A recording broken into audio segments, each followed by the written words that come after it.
what an extraordinary person to kick off this day of collaboration and exchange of ideas.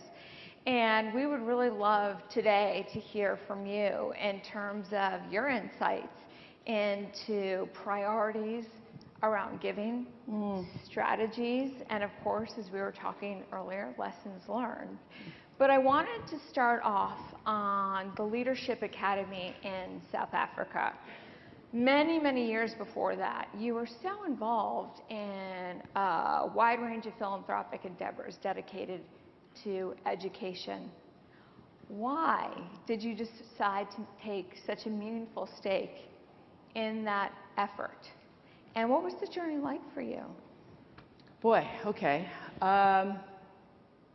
First of all, let me just say, I think it's really great. As I was getting dressed this morning, almost wearing that dress, I thought how really outstanding it is that all of you, myself included, would gather together, all people who are trying to do good work in the world, would gather together at a conference, would give of your time and your energy and your thought process to trying to not only do good, but to have the good you do work for the better through collaboration. So I think we all deserve a high five for that. I think wherever people are gathered, give ourselves a round of applause. I think wherever people are gathered in the name of trying to become a force for something that is good and meaningful, only good will come out of it. So I'm really excited about the possibilities of what will come when all of this energy comes together and we collaborate to say, not quite sure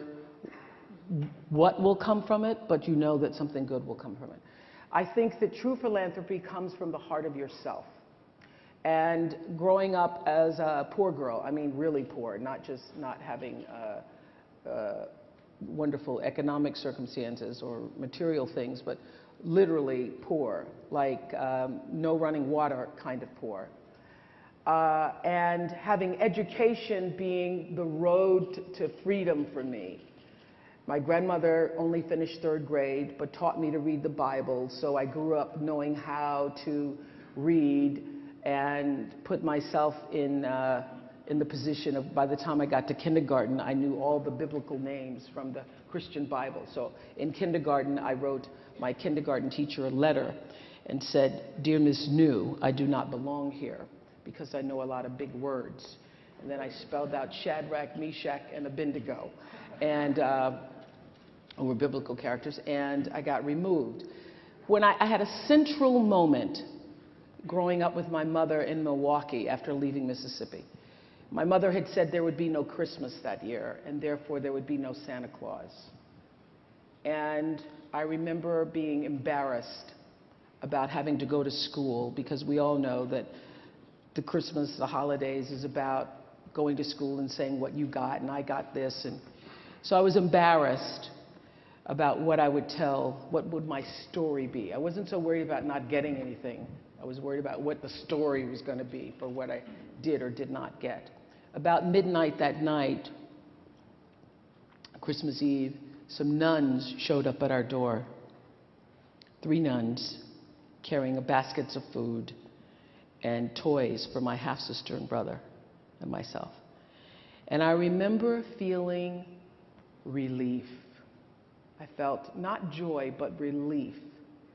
And a sense of wonder that somebody who didn't know me would be able to figure out where we lived and come to our house with a turkey and food for Christmas, and managed to bring a Tammy doll for me, although I'd been wishing for Barbie. I never forgot that moment. And years later, when I was contemplating how I wanted to use my own resources, I thought about those nuns. So my first venture was to go to South Africa and to be able to do for other children, to create that experience that I'd felt for myself, that sense of wonder that somebody cared about me who didn't even know my name. Because I know that for me, it was more than the toys, it was more than the food, it was that somebody reached out and literally the energy of them touched the heart of me. So I wanted to do that. I also knew what a big role education had played in my life. And I always knew from the beginning of my success that I would have to find a way to give back. That's just a part of the way my grandmother raised me, that to those who much is given, much is expected. She never lived to see how much was given, but I was, taught to give back. So I started out and made a lot of mistakes because I think all of us go through the process of figuring out the difference between charity and true philanthropy. I made a lot of mistakes because I wanted to give. The heart of me knew that I wanted to have other people experience some of what I had experienced. But I wasn't quite sure of how to do it. So I made a lot of mistakes based on emotional giving. I tried to, when I first came to Chicago, I started my own Boys and Girls Club, taking young girls out of the inner city projects and trying to help them. I, at one point, was going to remove all of the, as many families as I could from the projects, and realized I had taken a family out. It's a funny story. I had taken a family out and was following one of the little boys.